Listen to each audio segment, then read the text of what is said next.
حیات الصحابہ، ٹاپک فتح مکہ کا قصہ۔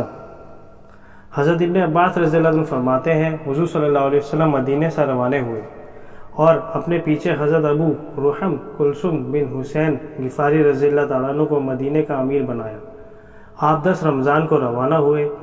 آپ نے بھی روزہ رکھا، لوگوں نے بھی آپ کے ساتھ روزہ رکھا۔ عصفان اور امز کے درمیان قدید نامی چشمے پر پہنچ کر روزے رکھنے چھوڑ دیے۔ پھر وہاں سے چل کر 10,000 مسلمانوں کی ہمراہی میں مرہ جہران مقام پر پڑاؤ ڈالو۔ مزینہ اور سلیم کے 1,000 آدمی بھی تھے۔ ہر قبیلہ سامان اور ہتھیار سے لیس تھا۔ اس سفر میں تمام مہاجرین اور انصار حضور کے ساتھ تھے۔ ان میں سے کوئی بھی پیچھے نہ رہا تھا۔ قریش کو پتہ بھی نہ چلا۔ آپ مرہ جہران پہنچ گئے۔ حضور صلی اللہ علیہ وسلم کی کوئی خبر ان تک نہ پہنچ سکی۔ وہ یہ جان نہ سکے کہ حضور صلی اللہ علیہ وسلم کیا کرنے والے ہیں۔ ابو سفیان بن حرب، حکیم بن حزام، بدیل بن ورقہ اس رات معلومات حاصل کرنے اور دیکھ بھال کرنے کی غرض سے نکلے کہ کہیں سے کچھ پتہ چلے یا کسی سے کوئی خبر سنے۔ حضرت عباس بن عبد المطلب رضی اللہ تعالیٰ عنہ راستے میں حضور صلی اللہ علیہ وسلم کے ساتھ مل گئے تھے۔ ابو سفیان بن حارث بن عبد المطلب حضور صلی اللہ علیہ وسلم کے چچا زاد بھائی، اور عبداللہ بن ابی امیہ بن مغیرہ حضور صلی اللہ علیہ وسلم کے پھوپھی زاد بھائی، آپ کی بیوی حضرت ام سلمہ رضی اللہ تعالیٰ عنہ کے بھائی، مدینے اور مکہ کے درمیان حضور صلی اللہ علیہ وسلم کے پاس پہنچ گئے۔ ان دونوں نے آپ کی خدمت میں حاضری کی درخواست کی۔ حضرت ام سلمہ نے حضور صلی اللہ علیہ وسلم سے ان دونوں کی سفارش کی اور عرض کیا، یا رسول اللہ صلی اللہ علیہ وسلم، ان میں سے ایک تو آپ کا چچا زاد بھائی ہے، دوسرا آپ کا پھوپھی زاد بھائی، اور سسرالی رشتہ سالہ ہے۔ آپ نے فرمایا، مجھے ان دونوں کی ضرورت نہیں ہے۔ اس چچا زاد بھائی نے تو مجھے مکہ میں بہت ہی بے عزت کیا تھا۔ اس پھوپھی زاد بھائی اور سالے نے مکہ میں بہت سخت باتیں کہی تھیں۔ جب ان دونوں کو حضور صلی اللہ علیہ وسلم کے اس جواب کا پتہ چلا تو ابو سفیان کی گود میں اس کا ایک چھوٹا بیٹا تھا۔ اس نے کہا، یا تو حضور مجھے اپنی خدمت میں حاضری کی اجازت دے دیں، نہیں تو میں اپنے اس بیٹے کی انگلی پکڑ کر جنگل کو نکل جاؤں گا، وہیں کہیں پھوکے پیاسے ہم دونوں مر جائیں گے۔ جب یہ بات حضور صلی اللہ علیہ وسلم تک پہنچی تو آپ نے ان دونوں پر ترس کھایا۔ آپ نے ان دونوں کو آنے کی اجازت دے دی۔ وہ دونوں حاضر خدمت ہو کر مسلمان ہو گئے۔ جب حضور صلی اللہ علیہ وسلم مرہ جہران میں ٹھہرے ہوئے تھے تو حضرت عباس نے کہا، ہائے قریش کی ہلاکت! اگر حضور مکہ میں فاتحانہ داخل ہوئے اور مکہ والوں نے حضور سے امن طلب نہ کیا تو قریش ہمیشہ کے لیے ختم ہو جائے گا۔ حضرت عباس رضی اللہ عنہ فرماتے ہیں کہ میں حضور کے سفید خچر پر سوار ہو کر چلا، یہاں تک کہ میں عراق مکان پر پہنچ گیا۔ میں نے سوچا شاید مجھے کوئی لڑکیاں چننے والا یا دودھ والا یعنی چرواہا یا کوئی ضرورت سے آیا ہوا آدمی مل جائے جو مکہ جا کر حضور کی آمد کی ان کو خبر دے دے، تاکہ وہ حضور کے فاتحانہ داخل ہونے سے پہلے ہی حضور صلی اللہ علیہ وسلم سے عمل لے لیں۔ میں خچر پر چلتا رہا کسی آدمی کی تلاش میں کہ اتنے میں مجھے ابو سفیان اور بدیل بن ورقہ کی آواز سنائی دی۔ وہ دونوں آپس میں باتیں کر رہے تھے۔ ابو سفیان کہہ رہا تھا کہ میں نے آج تک میں اتنی بڑی تعداد میں جلتی ہوئی آگ نہیں دیکھی اور نہ کبھی اتنا بڑا لشکر دیکھا۔ بدیل کہہ رہا تھا، اللہ کی قسم یہ آگ قبیلہ خزاعہ کی ہے، معلوم ہوتا ہے کہ یہ لوگ لڑائی کے ارادے سے نکلے ہیں۔ ابو سفیان نے جواب دیا کہ خزاعہ کی تعداد اتنی نہیں ہے کہ وہ اتنی جگہ آگ جلائیں، ان کا اتنا بڑا لشکر ہو۔ حضرت عباس فرماتے ہیں، میں نے حضرت ابو سفیان کی آواز کو پہچان لیا۔ میں نے ان کو آواز دی، اے ابو حنظلہ! انہوں نے میری آواز پہچان لی۔ کہا، تم ابو فضل ہو؟ میں نے کہا، ہاں۔ ابو سفیان نے کہا، میرے ماں باپ تم پر قربان ہو، اس وقت تم یہاں کہاں سے؟ میں نے کہا، اے ابو سفیان، تیرا ناس ہو، یا رسول اللہ صلی اللہ علیہ وسلم لوگوں کو لے کر آئے ہوئے ہیں، اللہ کی قسم، ہائے قریش کی ہلاکت! اس نے کہا، میرے ماں باپ آپ پر قربان ہوں، اب بچنے کی کیا صورت ہو سکتی ہے؟ میں نے کہا، اگر تم ان کے ہاتھ لگ گئے تو تمہاری گردن ضرور اڑا دی جائے گی۔ تم میرے ساتھ اس خچر پر سوار ہو جاؤ تاکہ میں تمہیں حضور کی خدمت میں لے جا کر تمہیں ان سے امن دلوا دوں۔ تو اس کے دونوں ساتھی تو واپس چلے گئے، وہ میرے پیچھے سوار ہو گئے۔ میں ابو سفیان کو تیزی سے لے کر چلا۔ جب بھی مسلمانوں کی کسی آگ کے پاس سے گزرتا وہ پوچھتے یہ کون ہے، لیکن حضور کے خچر کو دیکھ کر کہتے یہ تو حضور کے چچا حضور کے خچر پر جا رہے ہیں۔ یہاں تک کہ میں حضرت عمر ابن خطاب کی آگ کے پاس سے گزرنے لگا تو حضرت عمر نے پوچھا یہ کون ہے، اور کھڑے ہو کر میرے پاس آ گئے۔ جب انہوں نے میرے پیچھے کھچر پر ابو سفیان کو دیکھا تو کہنے لگے یہ تو اللہ کا دشمن ابو سفیان ہے، اللہ کا لاکھ لاکھ شکر ہے کہ اس نے مجھے تم پر قابو دے دیا، اس وقت ہمارا تمہارا کوئی معاہدہ نہیں ہے۔ اور وہ حضور کی طرف دوڑ پڑے اور میں نے بھی کھچر کو ہیڈ لگائی۔ میں ان سے آگے نکل گیا۔ ظاہر ہے کہ سوار پیدل آدمی سے آگے نکل جاتا ہے۔ آگے جا کر میں کھچر سے کود پڑا، حضور صلی اللہ علیہ وسلم کی خدمت پر پہنچ گیا۔ اتنے میں حضرت عمر رضی اللہ تعالیٰ عنہ بھی آ گئے۔ انہوں نے کہا یا رسول اللہ، یہ ابو سفیان ہے جس پر اللہ نے قابو دے دیا، اس کا ہمارا کوئی معاہدہ نہیں ہے، اور مجھے اجازت دیں کہ میں اس کی گردن اڑا دوں۔ میں نے کہا یا رسول اللہ، میں ان کو پناہ دے چکا ہوں۔ پھر میں نے حضور کے پاس بیٹھ کر عرض کیا یا اللہ کی قسم، آج رات تو بس میں اکیلے ہی ان سے بات چیت کروں گا۔ جب حضرت عمر رضی اللہ تعالیٰ عنہ نے ان کے بارے میں زیادہ زور لگایا تو میں نے کہا اے عمر بس کرو، اگر یہ بنو عدی ابن کعب خاندان میں سے ہوتے تو تم اتنی باتیں نہ کرتے، لیکن تمہیں پتہ ہے یہ بنو عبد مناف میں سے ہیں، اس لیے اتنا زور لگا رہے ہو۔ انہوں نے کہا اے عباس ٹھہرو، تمہارے اسلام لانے سے مجھے اتنی خوشی ہوئی، اگر میرا باپ اسلام لاتا تو اتنی خوشی نہ ہوتی۔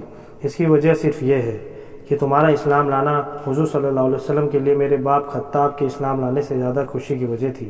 حضور صلی اللہ علیہ وسلم نے فرمایا اے عباس، اس وقت تو تم ان کو اپنی قیام گاہ میں لے لو، صبح میرے پاس لے آنا۔ تو ان کو میں اپنی قیام گاہ پہ لے گیا، انہوں نے میرے پاس رات گزاری۔ صبح میں ان کو حضور صلی اللہ علیہ وسلم کی خدمت میں لے گیا۔ ان کو دیکھ کر حضور صلی اللہ علیہ وسلم نے فرمایا اے ابو سفیان، تیرا بھلا ہو، کیا تمہارے لیے ابھی یہ وقت نہیں آیا کہ تم اس بات کی گواہی دو کہ اللہ کے سوا کوئی معبود نہیں؟ انہوں نے کہا میرے ماں باپ آپ پر قربان ہو، آپ تو بہت بزرگ اور بہت بردباری والے، بہت زیادہ جوڑ لینے والے ہیں۔ اب تو مجھے یقین ہو گیا ہے کہ اگر اللہ کے ساتھ کوئی اور بھی معبود ہوتا تو میرے کسی کام تو آتا۔ آپ صلی اللہ علیہ وسلم نے فرمایا اے ابو سفیان، تیرا بھلا ہو، کیا تمہارے لیے یہ ابھی یہ وقت نہیں آیا کہ تم اس بات کا یقین کر لو کہ میں اللہ کا رسول ہوں؟ انہوں نے کہا میرے ماں باپ آپ پر قربان ہو، آپ تو بہت بزرگ اور بہت بردباری والے، بہت زیادہ جوڑ لینے والے ہیں، اس کے بارے میں ابھی تک دل میں کچھ کھٹک ہے۔ حضرت عباس نے کہا اے ابو سفیان، تیرا ناس ہو، مسلمان ہو جاؤ قبل اس کے کہ تمہاری گردن اڑا دی جائے۔ تم کلمہ شہادت اشہد ان لا الہ الا اللہ و اشہد ان محمد عبدہ و رسولہ پڑھ لو۔ ابو سفیان نے کلمہ شہادت پڑھ لیا، مسلمان ہو گئے۔ میں نے کہا یا رسول اللہ، یہ ابو سفیان اپنے لیے عزت و افتخار پسند کرتے ہیں، ان کو آپ صلی اللہ علیہ وسلم کوئی خاص رعایت دے دیں۔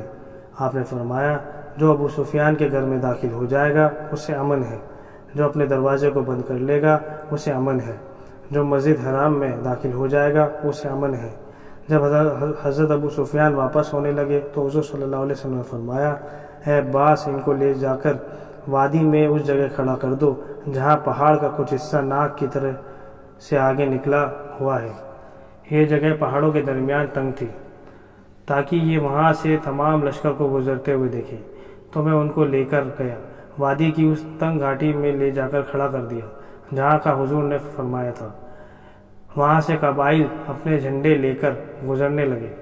جب بھی کوئی قبیلہ گزرتا تو ابو سفیان پوچھتے یہ کون لوگ ہیں؟ اے عباس، میں کہتا یہ بنو سلیم ہے۔ کہتے مجھے بنو سلیم سے کیا واسطہ؟ پھر کوئی قبیلہ گزرتا، وہ کہتے یہ کون ہے؟ میں کہتا یہ مزینہ ہے۔ وہ کہتے مجھے مزینہ سے کیا واسطہ؟ یہاں تک کہ تمام قبیلے گزر گئے تو قبیلہ گزرتا، وہ پوچھتے یہ کون لوگ ہیں؟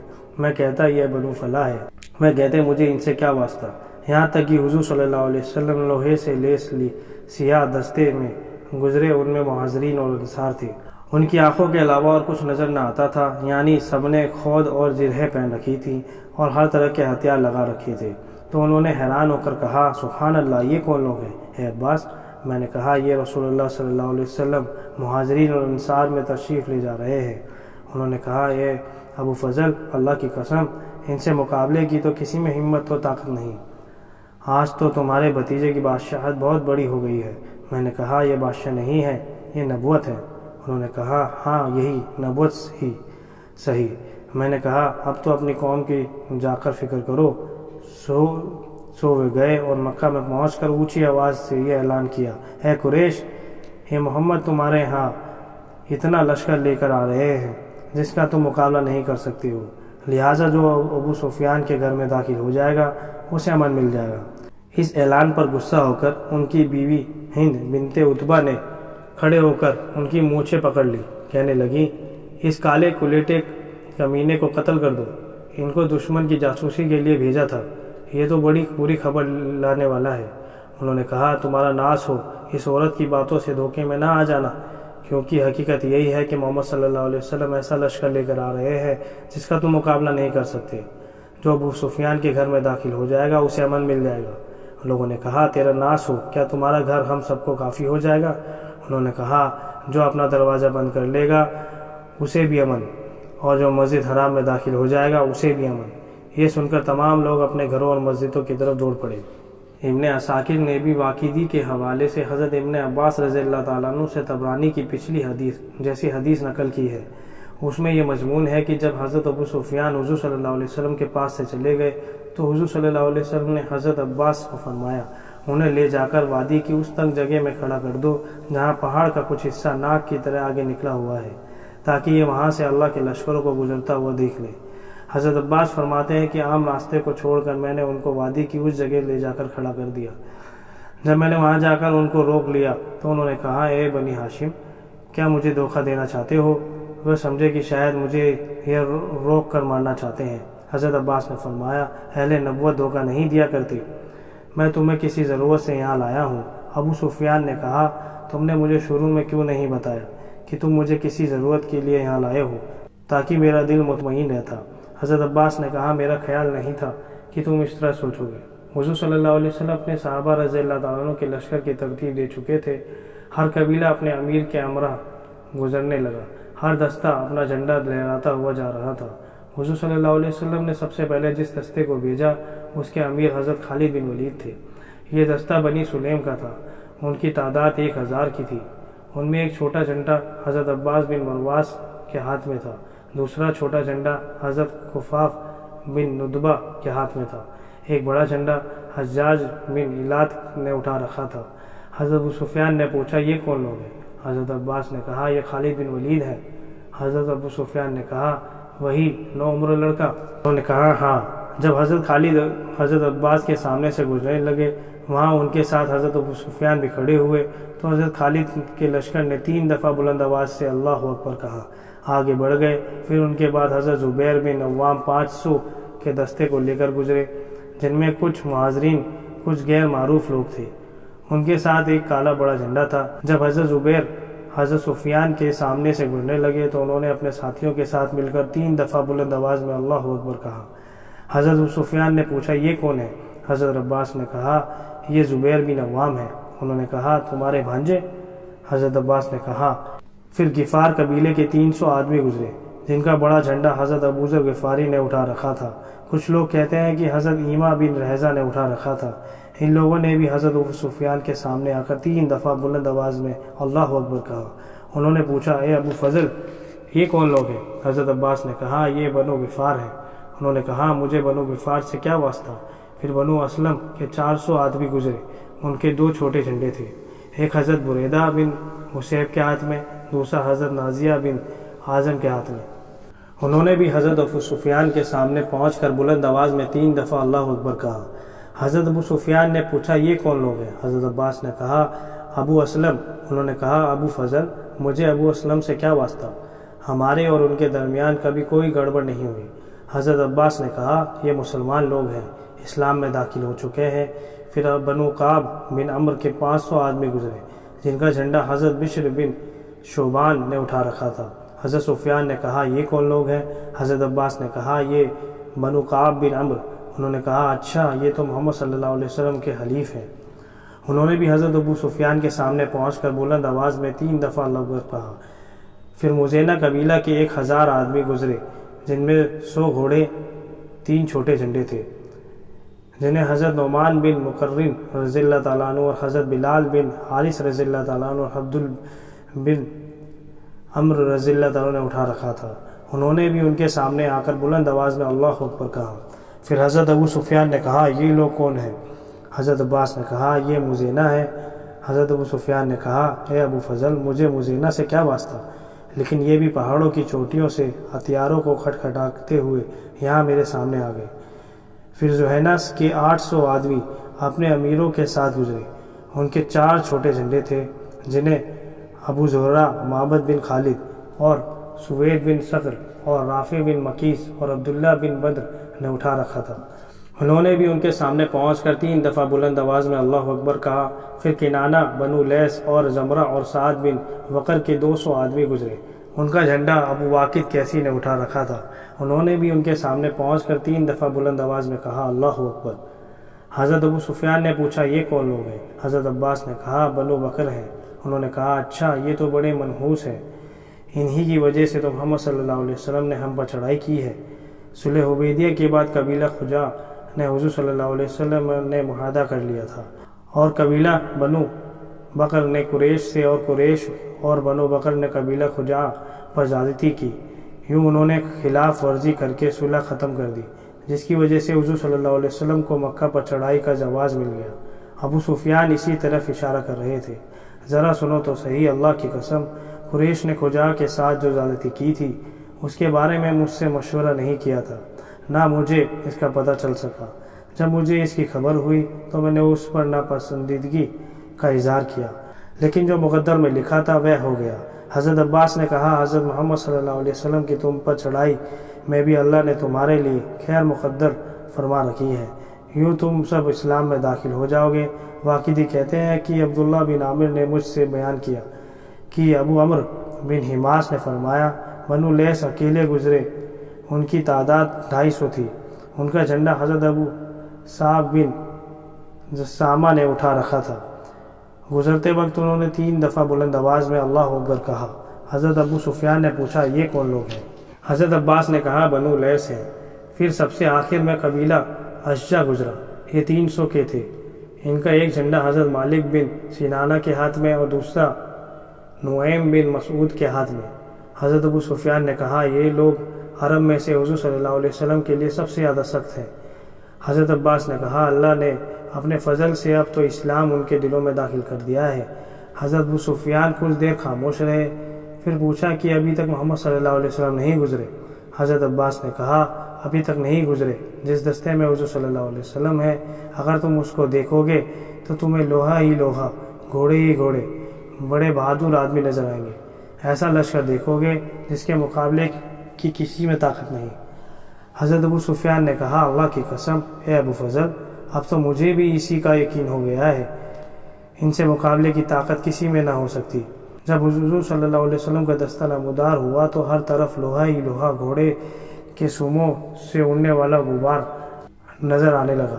لوگ لگاتار گزر رہے تھے۔ حضرت ابو سفیان ہر مرتبہ پوچھتے کیا ابھی محمد صلی اللہ علیہ وسلم نہیں گزرے؟ حضرت عباس کہتے نہیں۔ اتنے میں حضور صلی اللہ علیہ وسلم اپنی قصبہ اونٹنی پر گزرے۔ حضور صلی اللہ علیہ وسلم کے دائیں بائیں حضرت ابو بکر، حضرت اسید بن حضرے رضی اللہ عنہ تھے۔ آپ صلی اللہ علیہ وسلم ان دونوں سے بات کر رہے تھے۔ حضرت عباس نے کہا یہ رسول اللہ صلی اللہ علیہ وسلم اپنے سیاہ دستے میں تشریف لے جا رہے ہیں، اس میں مہاجرین اور انصار ہیں، اس میں چھوٹے بڑے بہت سے جھنڈے ہیں۔ ہر انصاری بہادر کے ہاتھ میں ایک بڑا جھنڈا اور ایک چھوٹا، سب لوہے سے ایسے ڈھکے ہوئے ہیں کہ آنکھ کے علاوہ کچھ نظر نہیں آ رہا۔ حضرت عمر پر لوہا ہی لوہا، وہ اپنی بلند غرضدار آواز سے لشکر کو ترتیب سے چلا رہے ہیں۔ حضرت ابو سفیان نے پوچھا اے ابو فضل، یہ اونچی آواز سے بولنے والا کون ہے؟ حضرت عباس نے کہا عمر بن خطاب۔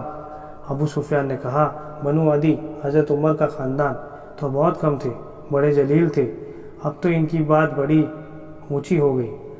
حضرت عباس نے کہا اے ابو سفیان، اللہ تعالیٰ جسے چاہے اسے اونچا کر دیتا ہے۔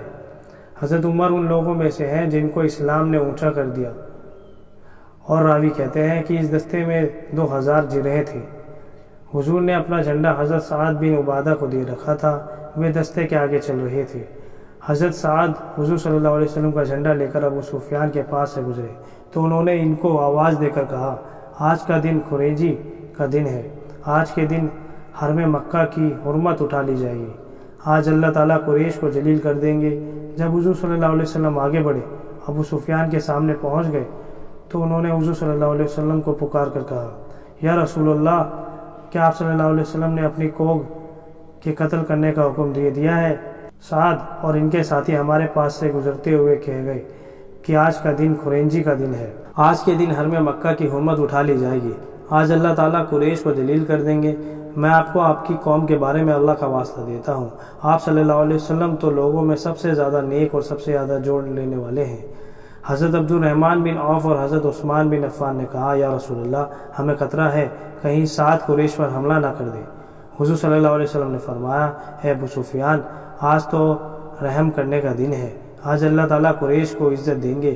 پھر حضور صلی اللہ علیہ وسلم نے حضرت سعد کے پاس آدمی بھیج کر ان کو معزول کر دیا، فرمایا کہ جھنڈا قیس کو دے دو۔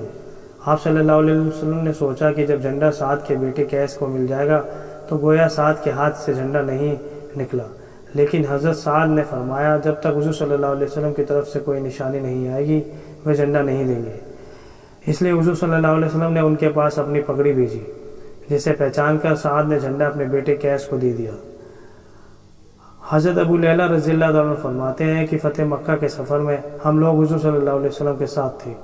حضور صلی اللہ علیہ وسلم نے فرمایا، ابو سفیان اس وقت مقام عراق میں ہیں۔ ہم لوگوں نے وہاں جا کر ان کو پکڑ لیا۔ مسلمان ان کو تلواروں سے گھیرے ہوئے حضور صلی اللہ علیہ وسلم کی خدمت میں لے گئے۔ آپ صلی اللہ علیہ وسلم نے فرمایا، اے ابو سفیان، تیرا بھلا ہو، میں تمہارے پاس دنیا و آخرت دونوں لے کر آیا ہوں، تم مسلمان ہو جاؤ، سلامتی پالو گے۔ حضرت عباس ان کے دوست ہیں، انہوں نے عرض کیا، یا رسول اللہ، ابو سفیان شہرت پسند ہے، اس لیے آپ صلی اللہ علیہ وسلم نے ایک منادی پکارنے والے کو مکہ بھیجا اور جو یہ اعلان کرے، جس نے اپنا دروازہ بند کر لیا اس کو امن، اور جس نے ہتھیار ڈال دیے اس کو امن، اور جو ابو سفیان کے گھر میں داخل ہو گیا اسے امن۔ پھر حضور صلی اللہ علیہ وسلم نے حضرت عباس کو ان کے ساتھ بھیج دیا۔ یہ دونوں جا کر گھاٹی کے کنارے بیٹھ گئے، وہاں سے بنو سلیم گزرے۔ ابو سفیان نے کہا، اے عباس، یہ کون لوگ ہیں؟ حضرت عباس نے کہا، یہ بنو سلیم ہیں۔ انہوں نے کہا، مجھے بنو سلیم سے کیا واسطہ؟ پھر حضرت علی بن ابی طالب رضی اللہ تعالیٰ عنہ مہاجرین کو لے کر گزرے تو انہوں نے پوچھا، اے عباس، یہ کون لوگ ہیں؟ حضرت عباس نے کہا، یہ حضرت علی بن ابی طالب مہاجرین کو لے کر جا رہے ہیں۔ پھر حضور صلی اللہ علیہ وسلم انصار کے ساتھ گزرے، انہوں نے پوچھا، اے عباس، یہ کون لوگ ہیں؟ حضرت عباس نے کہا، یہ لوگ سرخ موت ہیں، یعنی اپنے دشمن کا خون بہا دینے والے، یہ اللہ کے رسول صلی اللہ علیہ وسلم اور انصار ہیں۔ ابو سفیان نے کہا، میں نے کسریٰ اور قیصر کی بادشاہت دیکھی ہے، لیکن تمہارے بھتیجے جیسی بادشاہ نہیں دیکھی۔ حضرت عباس نے کہا، یہ بادشاہت نہیں، یہ نبوت ہے۔ حضرت عروہ رضی اللہ تعالیٰ عنہ فرماتے ہیں کہ حضور صلی اللہ علیہ وسلم مہاجرین اور انصار اور اسلم اور غفار اور جوہینہ اور بنو سلیم کے 12,000 کے لشکر کو لے کر چلے۔ یہ لشکر گھوڑوں پر اس تیزی سے چلے کہ یہ لوگ مکہ کے قریب مرہ جہران پہنچ گئے، قریش کو پتہ بھی نہ چلا۔ قریش نے تو حکیم بن حزام اور ابو سفیان کو مدینہ حضور صلی اللہ علیہ وسلم سے بات کرنے کے لیے بھیجا ہوا تھا کہ آپ سے ہماری سلامتی کا عہد و پیمان لے کر آئے ہیں یا اعلان جنگ کر کے آئے۔ انہیں راستے میں بدیل بن ورقہ ملے تو انہیں بھی ساتھ لے لیا۔ ابھی یہ لوگ مکہ سے چل کر رات کو عراق پہنچے ہی تھے تو انہوں نے وہاں بہت سے خیمے اور لشکر دیکھا، گھوڑے کے ہنہنانے کی آوازیں سنی تو یہ تینوں ڈر گئے، بہت گھبرا گئے، کہنے لگے، اے ابو کعب، جو لڑنے کے لیے تیار ہو کر آئے ہیں۔ بدیل نے کہا، ان کی تعداد بنو کعب سے زیادہ ہے، وہ تو سارے مل کر بھی اتنے نہیں ہو سکتے۔ کیا حوازین ہمارے علاقے میں گھاس کی تلاش میں آئے ہیں؟ مگر اللہ کی قسم یہ بات بھی معلوم نہیں ہوتی، اتنا مجمع تو حاجیوں کا ہوا کرتا ہے۔ حضور صلی اللہ علیہ وسلم نے بھی اپنے لشکر سے آگے سوار بھیج رکھے تھے جو جاسوسوں کو گرفتار کر کے لائے، اور حضور صلی اللہ علیہ وسلم کے حلیف قبیلہ خجا والے بھی اسی راستے پر رہے تھے تو کسی کو جانے نہیں دیتے تھے۔ ابو سفیان اور ان کے ساتھی مسلمانوں کے لشکر میں داخل ہوئے، انہیں ان سواروں نے رات کو تاریکی میں ہی گرفتار کر لیا، انہیں لے کر مسلمانوں میں آئے۔ ابو سفیان اور ان کے ساتھیوں کو ڈر تھا کہ انہیں قتل کر دیا جائے گا۔ حضرت عمر بن خطاب رضی اللہ تعالیٰ نے کھڑے ہو کر ابو سفیان کی گردن پر زور سے ہاتھ مارا، سب لوگ ان کو چمٹ گئے، ان کو حضور صلی اللہ علیہ وسلم کی خدمت میں لے کر گئے، انہیں ڈر تھا کہ انہیں قتل کر دیا جائے گا۔ حضرت عباس بن عبد المطلب رضی اللہ تعالیٰ عنہ ان کے جاہلیت میں بڑے گہرے دوست تھے، اس لیے ابو سفیان نے بلند آواز سے کہا، تم لوگ مجھے عباس کے سپرد کیوں نہیں کر دیتے؟ حضرت عباس آواز سن کر آ گئے، انہوں نے ان سے لوگوں کو ہٹایا، حضور صلی اللہ علیہ وسلم کی خدمت میں یہ درخواست کی کہ ابو سفیان کو ان کے حوالے کر دیں۔ سارے لشکر میں ابو سفیان کے آنے کی خبر پھیل گئی۔ حضرت عباس نے رات ہی میں ابو سفیان کو سواری پر سارے لشکر کا گشت کرایا۔ تمام لشکر والوں نے بھی ابو سفیان کو دیکھ لیا۔ حضرت عمر نے ابو سفیان کی گردن پر زور سے ہاتھ مارتے ہوئے کہا تھا کہ تم مر کر ہی حضور صلی اللہ علیہ وسلم کی خدمت میں پہنچ سکتے ہو۔ ابو سفیان نے حضرت عباس سے مدد مانگی، کہا میں تو مارا گیا۔ ابو سفیان پر لوگوں کے حملے کرنے سے ان کو حضرت عباس نے اپنی پناہ میں لے لیا۔ جب ابو سفیان نے دیکھا کہ یہ اتنے زیادہ ہیں، سب فرما بردار ہیں، تو کہنے لگے میں نے آج رات جیسا کسی قوم کا مذبح نہیں دیکھا۔ حضرت عباس نے ان کو لوگوں کے ساتھ چھوڑ کر کہا اگر تم مسلمان نہ ہوئے، حضور صلی اللہ علیہ وسلم کے رسول ہونے کی گواہی نہ دی، تم کو قتل کر دیا جائے گا۔ ابو سفیان ہر چند کلمہ شہادت پڑھنا چاہتے تھے لیکن ان کی زبان چل کر نہ دیتی تھی۔ انہوں نے وہ رات حضرت عباس کے ساتھ گزاری۔ ان کے دونوں ساتھی حکیم بن حزام اور بدیل بن ورقہ حضور صلی اللہ علیہ وسلم کی خدمت میں حاضر ہو کر مسلمان ہو گئے۔ حضور صلی اللہ علیہ وسلم ان دونوں سے اہل مکہ کے حالات پوچھتے رہے۔ جب فجر کی اذان ہوئی تو سب لوگ جمع ہو کر نماز کا انتظار کرنے لگے۔ ابو سفیان نے گھبرا کر پوچھا اے عباس، آپ لوگ کیا کرنا چاہتے ہیں؟ حضرت عباس نے کہا یہ مسلمان رسول صلی اللہ علیہ وسلم کے تشریف آوری کا انتظار کر رہے ہیں۔ حضرت عباس ان کو لے کر باہر نکلے۔ ابو سفیان نے مسلمانوں کو دیکھ کر کہا اے عباس، حضور صلی اللہ علیہ وسلم ان کو جس بات کا بھی حکم دیتے ہیں یہ اسی کو کرنے لگتے ہیں۔ حضرت عباس نے کہا ہاں، اگر حضور صلی اللہ علیہ وسلم ان کو کھانے پینے سے روک دیں تو بھی یہ ان کی فرمانبرداری کریں گے۔ ابو سفیان نے کہا اے عباس، حضور صلی اللہ علیہ وسلم سے اپنی قوم کے بارے میں بات کرو، کیا وہ ان کو معاف کر سکتے ہیں؟ ابو سفیان کو لے کر حضرت عباس حضور صلی اللہ علیہ وسلم کی خدمت میں حاضر ہوئے اور عرض کیا یا رسول اللہ صلی اللہ علیہ وسلم، یہ ابو سفیان ہے۔ ابو سفیان نے کہا میں نے اپنے معبود سے مدد مانگی۔ آپ نے اپنے معبود سے مدد مانگی؟ اللہ کی قسم اب تو یہ صاف نظر آ رہا ہے کہ آپ صلی اللہ علیہ وسلم مجھ پر غالب آ گئے ہیں۔ اگر میرا معبود سچا اور آپ کا معبود جھوٹا ہوتا تو میں آپ پر غالب آتا۔ اس کے بعد حضرت ابو سفیان نے کلمہ شہادت اشہد ان لا الہ الا اللہ و اشہد ان محمد رسول اللہ پڑھ لیا۔ حضرت عباس نے کہا یا رسول اللہ، میں چاہتا ہوں کہ آپ مجھے اجازت دیں میں آپ صلی اللہ علیہ وسلم کی قوم کے پاس جاؤں، جو مصیبت ان پر آ پڑی ہے اس سے انہیں ڈراؤں، انہیں اللہ و رسول کی طرف دعوت دوں۔ حضور نے ان کو اجازت دے دی۔ حضرت عباس نے پوچھا یا رسول اللہ، میں ان کو کیا کہوں؟ آپ مجھے ان کو امن دینے کے بارے میں ایسی صاف بات بتا دیں جس سے ان کو اطمینان ہو جائے۔ آپ نے فرمایا ان سے کہہ دینا کہ جس نے کلمہ شہادت اشہد ان لا الہ الا اللہ و اشہد ان محمد عبدہ و رسولہ پڑھ لیا اسے امن ہے۔ جو ہتھیار ڈال کر کعبہ کے پاس بیٹھ گیا اسے امن ہے۔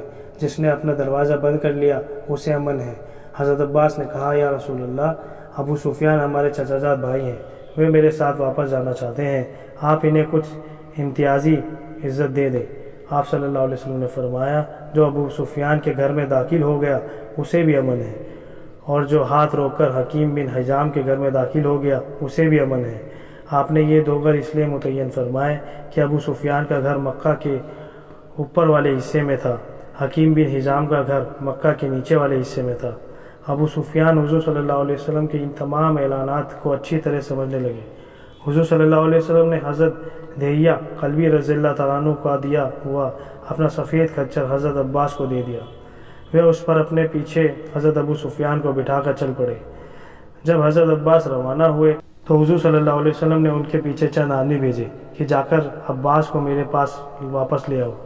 ان کو حضرت ابو سفیان سے جس بات کا خطرہ تھا وہ بات ان جانے والوں کو بتائی۔ قاصد نے حضرت عباس کو واپس کا پیغام پہنچایا۔ حضرت عباس نے واپسی کو اچھا نہ جانا، کہا کیا حضور صلی اللہ علیہ وسلم کو اس بات کا خطرہ ہے کہ مکہ کے تھوڑے سے کافر لوگوں کو دیکھ کر ابو سفیان لوٹ جائیں گے، مسلمان ہو کر پھر کافر ہو جائیں گے؟ قاصد نے کہا ان کو یہاں ہی روکے رکھو۔ چنانچہ حضرت عباس نے حضرت ابو سفیان کو وہاں روک لیا۔ حضرت ابو سفیان نے کہا اے بنو ہاشم، کیا مجھ سے عہد شکنے کرنے لگے ہو؟ سو حضرت عباس نے کہا ہم کسی سے عہد شکنی نہیں کرتے، لیکن مجھے تم سے کچھ کام ہے۔ ابو سفیان نے کہا کیا ہے؟ میں تمہارا کام کروں گا۔ حضرت عباس نے کہا جب خالد بن ولید اور زبیر بن عوام آئیں گے تب تمہیں اس کام کا پتہ چل جائے گا۔ حضرت عباس مرجحران اور عراق سے اگلے تنگ گھاٹی کے کنارے ٹھہر گئے۔ حضرت ابو سفیان نے حضرت عباس کی بات کو ذہن میں رکھ لیا۔ پھر حضور صلی اللہ علیہ وسلم نے ایک کے بعد ایک گھوڑے سواروں کے دستے بھیجنے لگے۔ حضور نے گھوڑے سواروں کے 2 حصے کر دیے۔ حضرت زبیر کو آپ نے آگے بھیج دیا، اس کے پیچھے اسلم اور غفار اور خجاع کے گھوڑے سوار تھے۔ حضرت خالد بھی حضرت زبیر کے ساتھ تھے۔ ابو سفیان نے کہا، اے عباس، کیا یہ رسول اللہ صلی اللہ علیہ وسلم ہے؟ حضرت عباس نے کہا، نہیں، یہ خالد بن ولید ہیں۔ حضور صلی اللہ علیہ وسلم نے اپنے سے آگے انصار کے ایک دستے کے ساتھ حضرت سعد بن عبادہ کو بھیجا تھا۔ حضرت سعد نے کہا، آج کا دن خرنجی کا دن ہے، آج کے دن حرم مکہ کی حرمت اٹھا لی جائے گی۔ پھر حضور ایمان کے دستے میں یعنی مہاجرین و انصار کے دستے میں تشریف لائے، اور جب ابو سفیان نے اتنے بڑے مجمع کو دیکھا جس کو وہ پہچانتے نہیں تھے، انہوں نے کہا، یا رسول اللہ، آپ نے اپنی قوم پر اس جماعت کو ترجیح دے دی؟ آپ نے فرمایا، یہ تمہاری قوم کے برتاؤ کا نتیجہ ہے۔ جب تم نے مجھے جھٹلایا اس وقت ان لوگوں نے میری تصدیق کی، جب تم نے مجھے مکے سے نکال دیا اس وقت انہوں نے میری مدد کی۔ اس وقت حضور کے ساتھ اقرا بن حابس اور عباس بن مرداس اور عبیہ بن حسن بن عدر فزاری تھے۔ جب حضرت ابو سفیان نے ان لوگوں کو حضور کی ارد گرد دیکھا تو، اے عباس، یہ لوگ کون ہیں؟ انہوں نے کہا، نبی کریم صلی اللہ علیہ وسلم کا دستہ ہے، یہ مہاجرین و انصار ہیں، ان کے ساتھ سرخ موت ہے۔ حضرت ابو سفیان نے کہا، اب چلو۔ اے عباس، میں نے تو آج کے دن جیسا بڑا لشکر، اتنی بڑی جماعت کبھی نہیں دیکھی۔ حضرت زبیر اپنے لشکر کو لے کر حجین مقام پر آ کر ٹھہر گئے۔ حضرت خالد اپنے لشکر کو لے کر مکہ کے نچلے حصے کی طرف داخل ہو گئے۔ ان سے بنو بکر کے کچھ آوارہ گرد لوگوں نے مقابلہ کیا۔ حضرت خالد نے ان سے لڑائی کی، اللہ تعالیٰ نے ان کو شکست دے دی۔ ان میں سے کچھ حضورہ مقام پر مارے گئے، کچھ اپنے گھروں میں گھس گئے۔ جو گھوڑ سوار تھے وہ کھندمہ پہاڑ پر چڑھ گئے۔ مسلمانوں نے ان کا پیچھا کیا۔ حضور صلی اللہ علیہ وسلم سب سے آخر میں مکہ میں داخل ہوئے۔ ایک منادی نے اعلان کیا، جس نے اپنا ہاتھ روک کر اپنے گھر پر دروازہ بند کر لیا، اسے امن ہے۔ حضرت ابو سفیان نے مکہ میں بلند آواز سے یہ دعوت دی، اے لوگو، اسلام لے آؤ، سلامتی پالو گے۔ اور حقیقت یہی ہے کہ اللہ نے حضرت عباس کے ذریعے اہل مکہ کی حفاظت فرمائی۔ یہ سن کر حضرت ابو سفیان کی بیوی ہند بنت عتبہ نے ان کی داڑھی کو آگے بڑھ کر پکڑ لیا، زور سے کہا، اے آل غالب، اس بیوقوف بڈھے کو قتل کر دو۔ حضرت ابو سفیان نے فرمایا، میری داڑھی چھوڑ دے، میں اللہ کی قسم کھا کر کہتا ہوں، اگر تو اسلام نہ لائی تو تیری گردن اڑا دی جائے گی، تیرا ناس ہو۔ حضور صلی اللہ علیہ وسلم حق بات لے کر آئے ہیں، اپنی مسیری میں چلی جا، چپ ہو جا۔ حضرت سہیل بن عمرو رضی اللہ تعالیٰ عنہ جب حضور صلی اللہ علیہ وسلم مکہ میں داخل ہوئے، مکہ والوں پر غالب آ گئے۔ میں اپنے گھر میں گھس گیا، میں نے اپنے گھر کا دروازہ بند کر لیا۔ میں نے اپنے بیٹے عبداللہ بن سہیل کو بھیجا کہ جا کر محمد صلی اللہ علیہ وسلم سے میرے لیے امن لے آؤ، کیونکہ مجھے خطرہ ہے کہ مجھے قتل کر دیا جائے گا۔ سو عبداللہ بن سہیل نے جا کر حضور صلی اللہ علیہ وسلم کی خدمت میں عرض کیا، یا رسول اللہ صلی اللہ علیہ وسلم، کیا آپ میرے باپ کو امن دے دیں گے؟ حضور نے کہا، ہاں، وہ اللہ کے امن میں ہے۔ وہ باہر نکل آئے۔ پھر حضور صلی اللہ علیہ وسلم نے پاس بیٹھے ہوئے صحابہ سے کہا، تم میں سے جو بھی سہیل سے ملے وہ ان کو گھور کر بھی نہ دیکھے، تاکہ وہ بے خوف خطرہ باہر آ سکے۔ میری عمر کی قسم، اس وقت تک اللہ کے علاوہ کسی اور کی قسم کھانے کی ممانعت نہیں آئی تھی۔ سہیل تو بڑی عقل و شرافت والا ہے۔ سہیل جیسا آدمی بھی کبھی اسلام سے ناواقف رہ سکتا ہے۔ اب تو یہ وہ دیکھ چکا ہے کہ جس راستے پر میں محنت کر رہا تھا اس سے کچھ فائدہ نہ ہوا۔ حضرت عبداللہ نے جا کر اپنے والد کو حضور صلی اللہ علیہ وسلم کی ساری بات بتائی۔ سہیل نے کہا، حضور صلی اللہ علیہ وسلم تو بچپن میں بھی نیک تھے، وہ اب بڑے ہو کر بھی نیک ہیں۔ حضرت سہیل حضور صلی اللہ علیہ وسلم کے پاس آ جایا کرتے تھے۔ شرک کی حالت میں بھی وہ غزوہ حنین میں حضور صلی اللہ علیہ وسلم کے ساتھ گئے، یہاں تک کہ وہ زیرانہ میں مسلمان ہو گئے۔ اس دن حضور نے ان کو مال غنیمت میں سے 100 اونٹ دیے۔ حضرت عمر بن الخطاب رضی اللہ عنہ فرماتے ہیں کہ فتح مکہ کے دن حضور صلی اللہ علیہ وسلم نے آدمی بھیج کر صفوان بن امیہ اور ابو سفیان بن حرب اور حارث بن ہشام کو بلایا۔ حضرت عمر فرماتے ہیں کہ میں نے کہا، آج اللہ تعالیٰ نے ہمیں ان پر قابو دے دیا۔ انہوں نے آج تک جو کچھ ہمارے ساتھ کیا وہ سب میں ان کو یاد دلاؤں گا۔ اتنے میں حضور صلی اللہ علیہ وسلم نے ان سے یہ فرمایا کہ میری اور تمہاری مثال تو ایسی ہے جیسے کہ یوسف علیہ السلام نے اپنے بھائیوں کو کہا تھا۔ ترجمہ: کچھ الزام نہیں تم پر آج، بخشے اللہ تم کو، وہ ہے سب مہربانوں سے مہربان۔ حضرت عمر فرماتے ہیں حضور صلی اللہ علیہ وسلم کی طرف سے یوں معافی کا اعلان سن کر شرم کے مارے میں پانی پانی ہو گیا۔ اگر بے سوچے سمجھے میری زبان سے کوئی بات نکل گئی تو کتنا برا ہوتا، جبکہ حضور صلی اللہ علیہ وسلم ان سے یہ فرما رہے ہیں۔ حضرت ابن ابی حسین فرماتے ہیں کہ جب حضور صلی اللہ علیہ وسلم نے مکہ فتح فرما لیا تو آپ صلی اللہ علیہ وسلم بیت اللہ میں داخل ہوئے۔ پھر آپ صلی اللہ علیہ وسلم نے باہر آ کر دروازے کے دونوں بازوؤں پر ہاتھ رکھ کر کفار سے فرمایا، تم کیا کہتے ہو؟ سہیل بن عمرو نے کہا، ہم آپ صلی اللہ علیہ وسلم کے بارے میں بھلائی کا گمان رکھتے ہیں، آپ کرم فرما بھائی ہیں، کرم فرما بھائی کے بیٹے ہیں، اب آپ ہم پر قابو پا چکے ہیں، اور یہ بات مشہور ہے کہ کریم آدمی قابو پا کر معاف کر دیا کرتا ہے۔ آپ صلی اللہ علیہ وسلم نے فرمایا، میں بھی تم سے وہی کہتا ہوں جو میرے بھائی حضرت یوسف نے اپنے بھائیوں سے کہا تھا، کچھ الزام نہیں تم پر آج۔ حضرت ابو ہریرہ رضی اللہ تعالیٰ عنہ ایک لمبی حدیث بیان فرماتے ہیں جس میں یہ ہے کہ پھر آپ صلی اللہ علیہ وسلم کعبے میں داخل ہوئے اور اس کے دروازے کے دونوں بازوؤں کو پکڑ کر آپ صلی اللہ علیہ وسلم نے فرمایا، تم میرے بارے میں کیا کہتے ہو، کیا گمان رکھتے ہو؟ انہوں نے کہا، ہم یہ کہتے ہیں کہ آپ صلی اللہ علیہ وسلم ہمارے بھتیجے، چچا زاد بھائی اور بڑے بردبار اور مہربان رحم کرنے والے ہیں۔ اور انہوں نے یہ بات 3 مرتبہ کہی۔ آپ صلی اللہ علیہ وسلم نے فرمایا، میں بھی تم کو وہی کہتا ہوں جو حضرت یوسف نے اپنے بھائی کو کہا تھا۔ ترجمہ، کچھ الزام نہیں تم پر آج، بخشے اللہ تم کو، اور وہ ہے سب مہربانوں سے مہربان۔ حضرت عمر فرماتے ہیں آپ صلی اللہ علیہ وسلم کی یہ بات سن کر وہ مکہ کے کافر مسجد سے نکلے اور وہ اتنا خوش ہوئے کہ جیسے ان کو قبروں سے نکال دیا گیا ہو۔ پھر وہ اسلام میں داخل ہو گئے۔ امام بہقی فرماتے ہیں کہ اس قصے میں امام شافعی رحمۃ اللہ علیہ نے حضرت امام ابو یوسف رحمۃ اللہ علیہ سے یہ نقل کیا ہے کہ جب کافر مسجد میں جمع ہو گئے تو حضور صلی اللہ علیہ وسلم نے ان سے فرمایا، تمہارا کیا خیال ہے، میں تمہارے ساتھ کیا کروں گا؟ انہوں نے کہا، آپ ہمارے ساتھ بھلا کریں گے، آپ کریم بھائی ہیں اور کریم بھائی کے بیٹے ہیں۔ آپ صلی اللہ علیہ وسلم نے فرمایا، جاؤ تم سب آزاد ہو۔